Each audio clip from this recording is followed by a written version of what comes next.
Testas numeris 1 yra 1200 metrų bėgimo, 1000 metrų skierg, 400 metrų bėgimo, 1000 metrų irklavimo, 1200 metrų bėgimo, 1000 metrų skierg, 400 metrų bėgimo.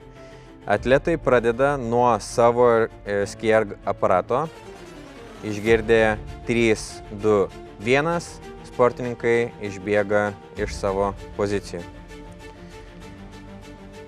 Atletai prabėgė 3 ratus, atbėga prie savo skierg aparato ir pradeda atstumą įveikinėti 1 kilometrą. Pamačius ant ekranėlio varnelę, kuri rodo, jog atstumas buvo įveiktas, tik tuomet sportininkas gali palikti savo aparatą ir išbėgti į sekančius ratus. Antroji distancija yra 400 metrų, tai yra 1 ratas, prabėgus jį, sportininkas ateina prie irklavimo aparato.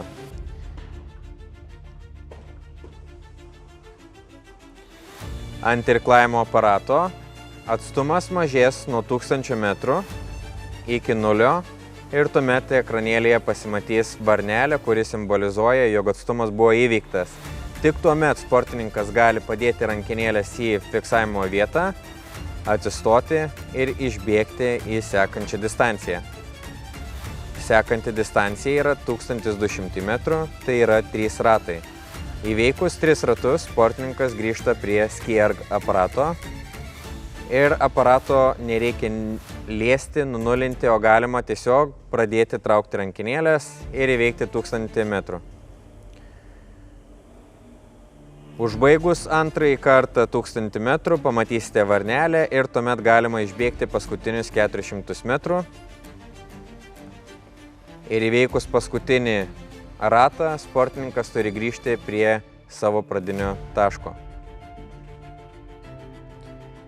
Pakeitimai yra amžiaus grupėms ir jos atlieka vietoj 1200 metrų atlieka 800 metrų bėgimo. Tai yra 2 ratai.